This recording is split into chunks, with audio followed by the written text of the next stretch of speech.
நமக்கு நல் மாதிரியாக வாழ்ந்து காட்டிய இயேசு கிறிஸ்துவுக்கே துதியும் கனமும் உண்டாகட்டும். இந்த நாளுக்கான ஆதார வசனங்கள் ஜெபிக்க 1 பேதுரு 2 அதிகாரம் 21 இதற்காக நீங்கள் அழைக்கப்பட்டும் இருக்கிறீர்கள். ஏனெனில் கிறிஸ்துவும் உங்களுக்காக பாடுபட்டு நீங்கள் தம்முடைய அடிச்சோடுகளை தொடர்ந்து வரும்படி உங்களுக்கு மாதிரியை பின்வைத்து போனார். துதிக்க 1 பேதுரு 3 அதிகாரம் 18 கிறிஸ்துவும் நம்மை தேவனிடத்தில் சேர்க்கும்படி அநீதி உள்ளவர்களுக்கு பதிலாக நீதி உள்ளவராய் பாவங்களின் நிமித்தம் ஒரு தரம் பாடுபட்டார்.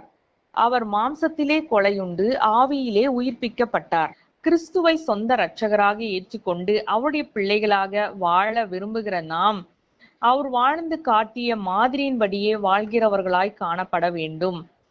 அவர் நீதி உள்ளவராயிருந்தும் அநியாயமாய் பாடுபடுத்தப்படும் பொழுது பொறுமையோடு எல்லாவற்றையும் சகித்து அதன் பொருட்டு தேவனுக்கு மகிமையை கொண்டு வந்து தேவனுடைய சித்தத்தை நிறைவேற்றினது போல நாமும் தீமை செய்து பாடு அனுபவிக்காமல் நன்மை செய்து பாடு அனுபவிக்க நேர்ந்தாலும் அதை பொறுமையோடு கிறிஸ்து சகித்தது போல நாமும் சகிக்க நம்மை அர்ப்பணித்து தேவ நாமத்துக்கு மகிமை கொண்டு வந்து மேலும் தேவ சித்தத்தை நம் மூலமாய் நிறைவேற்ற நம்மை அர்ப்பணிக்க வேண்டும்.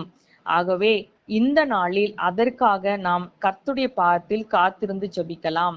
நாம் அநியாயமாய் பாடுபடுத்தப்படும் பொழுது எல்லாவற்றையும் பொறுமையோடு சகிக்க தேவையான கிருபையையும் பலத்தையும் கர்த்தர் பரத்திலிருந்து நமக்கு கட்டளையிட வேண்டும் என்றும் இந்த நாளில் நாம் காத்திருந்து ஜெபிக்கலாம்.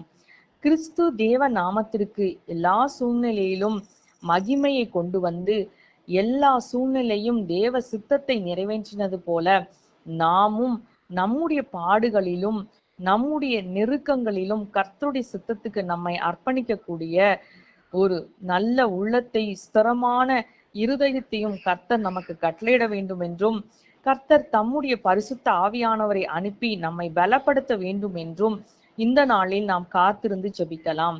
நாம் எந்த சூழ்நிலையிலும் சோர்ந்து போகாமலும் கர்த்தருடைய சித்தத்தை விட்டு பின்வாங்காமலும் வாழக்கூடிய கிருபையை கர்த்தர் நமக்கு கட்டளையிட வேண்டும் என்று இந்த நாளில் நாம் ஊக்கமாய் ஜெபிக்கலாம். துதிக்க வேண்டியது கிறிஸ்து நம்மை தேவனிடத்தில் சேர்க்கும்படிக்கு நீதி உள்ளவராகிய அவர் நம்முடைய பாவங்களுக்காக பலியாகி பாடுபட்டு நம்மை தேவனிடத்தில் ஒப்புரவாக செய்ததின் எண்ணி நாம் கர்த்தரை மனதார நன்றியோடு ஸ்தோத்திரிக்கலாம்.